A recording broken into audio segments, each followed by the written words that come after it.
আগে উদ্ধার হয়েছিল উইপোকায় কেটে দেওয়া প্রচুর টাকা ভর্তি ব্যাগ। কলেজের 5 তলায় উদ্ধার হয়েছিল একটা বিলাসবহুল বেডরুম। আর এবার সেই কলেজ থেকে উদ্ধার হলো ধারালো অস্ত্র। সূত্রের খবর, বেশ কয়েকদিন কয়েকটা রুম বন্ধ ছিল। প্রিন্সিপালের অনুমতি নিয়ে সেই রুম যখন পরিষ্কার করা হয় তখনই সেখান থেকে অস্ত্র উদ্ধার করে ছাত্ররা। এরপরই ঘটনাস্থলে পৌঁছয় পুলিশ। চাঞ্চল্যকর এই ঘটনা কলকাতার সুরেন্দ্রনাথ কলেজের। কলেজ সূত্রে জানা গিয়েছে, মঙ্গলবার বিকেলে সাফাই কর্মীরা ঘরটা খুলতেই আলমারির ওপরে লাল কাপড়ে মোড়া অবস্থায় অস্ত্রগুলো দেখতে পান। বিষয়টা কর্তৃপক্ষের নজরে এলে পুলিশে খবর দেন তারা। প্রসঙ্গত বলি, কিছুদিন আগেই সুরেন্দ্রনাথ কলেজে উইয়ে কাটা বিপুল টাকার নোট, ইউনিয়ন রুমে দেশি পিস্তল মিলেছিল। এরপরে কলেজের আগের পরিচালন সমিতির সরকার মনোনীত সদস্য তথা তৃণমূল ঘনিষ্ঠ দেবাশিস বন্দ্যোপাধ্যায়ের দিকে আঙুল ওঠে। একসময় এই কলেজ পরিচিত ছিল শিক্ষার জন্য। কলকাতার বুকে ইতিহাস বহনকারী অন্যতম প্রাচীন শিক্ষা প্রতিষ্ঠান হিসেবে বহু কৃতী ছাত্রছাত্রী এখান থেকে বেরিয়ে দেশের বিভিন্ন ক্ষেত্রে প্রতিষ্ঠা পেয়েছেন। কিন্তু গত কয়েক মাসে যে কারণে বারবার শিরোনামে উঠে আসছে সুরেন্দ্রনাথ কলেজ, তা শিক্ষা নয়, গবেষণা নয়, ছাত্রদের সাফল্যও নয়, বরং একের পর এক এমন সব চাঞ্চল্যকর উদ্ধার যা দেখে সাধারণ মানুষের মনে একটাই প্রশ্ন উঠছে, এটা কি সত্যিই একটা কলেজ, নাকি বছরের পর বছর ধরে কোনো অদৃশ্য শক্তির নিয়ন্ত্রণে চলা সমান্তরাল সাম্রাজ্য? প্রথমে উদ্ধার হয় উইপোকায় কেটে যাওয়া বিপুল পরিমাণ টাকা ভর্তি ব্যাগ। তারপর কলেজের 5 তলায় মিলেছিল বিলাসবহুল বেডরুমের মতো সাজানো একটা ঘর। আর এবার সেই একই কলেজের একটা বন্ধ ঘর থেকে উদ্ধার হলো ধারালো অস্ত্র। এই ঘটনাকে কেন্দ্র করে নতুন করে তোলপাড় শুরু হয়েছে কলকাতার শিক্ষা মহলে। সূত্রের খবর, কলেজের বেশ কয়েকটা ঘর দীর্ঘদিন ধরে বন্ধ ছিল। নতুন প্রশাসনিক তৎপরতার অংশ হিসেবে সেই ঘরগুলো খোলা এবং পরিষ্কার করার উদ্যোগ নেওয়া হয়। প্রিন্সিপালের অনুমতি নিয়ে ছাত্রছাত্রী এবং সাফাই কর্মীরা যখন ঘর পরিষ্কার করতে যান, তখনই সামনে আসে নতুন বিস্ফোরক তথ্য। একটা ঘরের আলমারির ওপরে লাল কাপড়ে মোড়া অবস্থায় পড়েছিল একাধিক ধারালো অস্ত্র। মুহূর্তের মধ্যে খবর ছড়িয়ে পড়ে কলেজ চত্বরে। পরে ঘটনাস্থলে পৌঁছয় পুলিশ এবং উদ্ধার হওয়া সামগ্রী পরীক্ষা করার কাজ শুরু করে। প্রশ্নটা এখন আর শুধু অস্ত্র উদ্ধারের নয়, প্রশ্ন হলো একটা কলেজের ভেতরে এতদিন ধরে এই সমস্ত জিনিস কিভাবে লুকিয়ে রাখা ছিল। যে প্রতিষ্ঠানে প্রতিদিন শত শত ছাত্রছাত্রী পড়াশোনা করতে আসে, সেখানে যদি বন্ধ ঘরের ভেতরে অস্ত্র মজুদ থাকে, তাহলে সেই দায় কার? কলেজ সূত্রে জানা গিয়েছে, মঙ্গলবার বিকেলে ঘরটা খোলার পরই প্রথম বিষয়টা নজরে আসে। আলমারির ওপর কাপড়ে মোড়া অবস্থায় রাখা ছিল অস্ত্রগুলো। ঘরটা কতদিন বন্ধ ছিল, কে বা কারা ব্যবহার করতো, আর সেখানে কেনই বা এই ধরনের জিনিস রাখা হলো, এইসব প্রশ্নের উত্তর এখনো পর্যন্ত মেলেনি।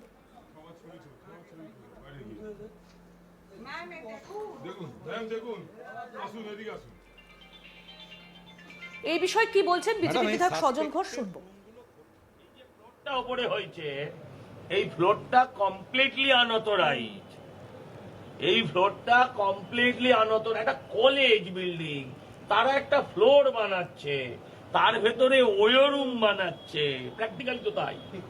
তো এই তাতে তোয়ালে পাওয়া যাচ্ছে, বালিশ পাওয়া যাচ্ছে, মানে হাত মুছে বেরিয়ে যাওয়ার সব ব্যবস্থা আছে, মুখ মুছে বেরিয়ে যাওয়ার উদ্বোধনের নাম আছে। ওই তো বলছি, যেখানে সুদীপ বন্দ্যোপাধ্যায়, নয়না বন্দ্যোপাধ্যায়েরও নাম আছে।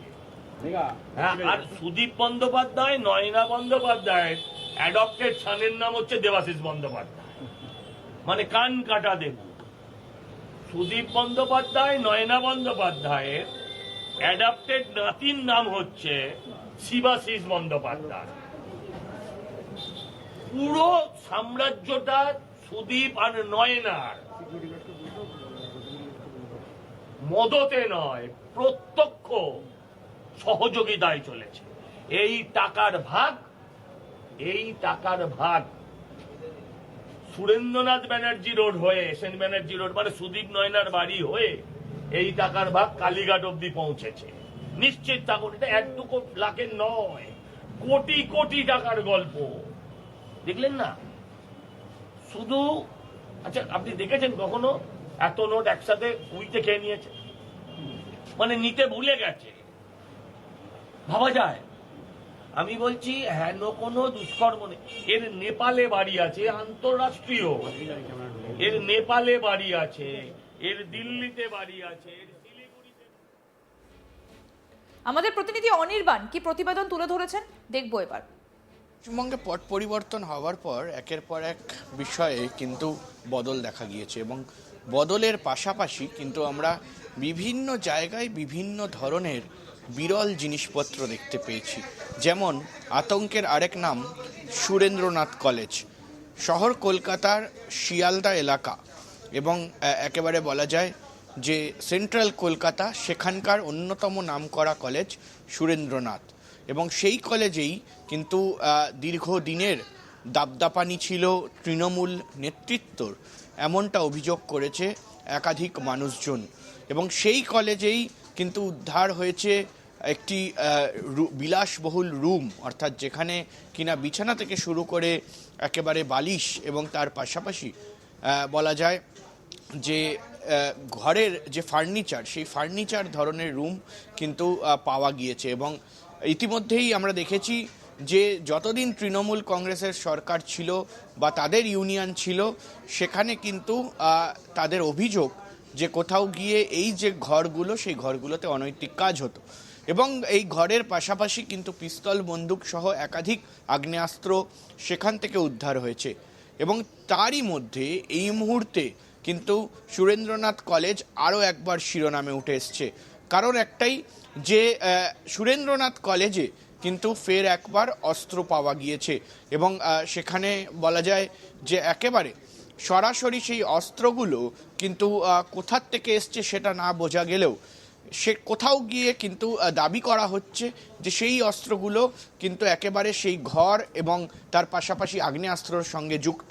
এবং অস্ত্রর মধ্যে আমরা যেটা দেখতে পেয়েছি এই মুহূর্তে, যে একেবারে তরোয়াল থেকে শুরু করে কিন্তু দা এবং এই ধরনের অস্ত্র কিন্তু পাওয়া গিয়েছে। এবং বলা যায় সেখানে কিন্তু এখনও বলা হচ্ছে যে অনেক এরকম ঘর রয়েছে যেগুলো এখনো পর্যন্ত দেখা হয়নি বা তাদের সেই ঘরগুলোর তালা খোলা হয়নি। অর্থাৎ সেই ঘরগুলো, অর্থাৎ ইউনিয়ন রুম হোক বা বিভিন্ন ঘর হোক, সেই ঘরগুলোর ভেতর কি রয়েছে সেগুলো কিন্তু একেবারে বলা যায় যে প্রশ্নচিহ্নের মুখে। কারণ আগামী দিনে এই মুহূর্তে দাঁড়িয়ে সুরেন্দ্রনাথ কলেজ, যেই সুরেন্দ্রনাথ কলেজ নিয়ে এত বিতর্কের সৃষ্টি হয়েছে, আমরা অতীতেও এই সুরেন্দ্রনাথের নাম উঠে এসছে। আমরা দেখেছি বিভিন্ন ছাত্র রাজনীতি থেকে শুরু করে একেবারে বিশেষ কয়েকটি নাম কিন্তু তৃণমূল কংগ্রেসের সঙ্গে যুক্ত ছিল, এমনটাও উঠে এসছে। তার পাশাপাশি স্থানীয় বাসিন্দা থেকে শুরু করে স্থানীয় বিজেপি নেতৃত্ব, তারা বলেছেন যে কোথাও গিয়ে নয়না বন্দ্যোপাধ্যায়, সুদীপ বন্দ্যোপাধ্যায় এই যে কলেজে যে দাদাগিরি হতো, সেখানে তারা কোথাও গিয়ে কিন্তু একটা সাহস যোগাতেন। এবং তার পাশাপাশি দেবাশিস ব্যানার্জি ওরফে কান কাটা দেবু এবং তার পাশাপাশি তার ছেলের ওপরেও কিন্তু এই ধরনের অভিযোগের একেবারে বলা যায় যে বিষয় রয়েছে। অর্থাৎ সে জায়গায় দাঁড়িয়ে এই সুরেন্দ্রনাথ কলেজ থেকে ফের একবার অস্ত্র উদ্ধার হওয়ার পর কিন্তু বেশ এলাকায় চাঞ্চল্য ছড়িয়েছে এবং প্রশ্ন উঠছে যে এই শিক্ষা প্রতিষ্ঠান, অর্থাৎ অন্যতম বলা যায় যে ক্যালকাটা ইউনিভার্সিটির একেবারে সান্নিধ্যে কিন্তু এই শিক্ষা প্রতিষ্ঠান, সেই শিক্ষা প্রতিষ্ঠানে এই ধরনের বিষয়গুলো কি করে হচ্ছে বা কি করে হয়, সেটা নিয়েই কিন্তু এই মুহূর্তে প্রশ্ন উঠতে শুরু করেছে। আরও আপডেট পেতে দেখতে থাকুন আজ তাক বাংলা, সাবস্ক্রাইব করুন।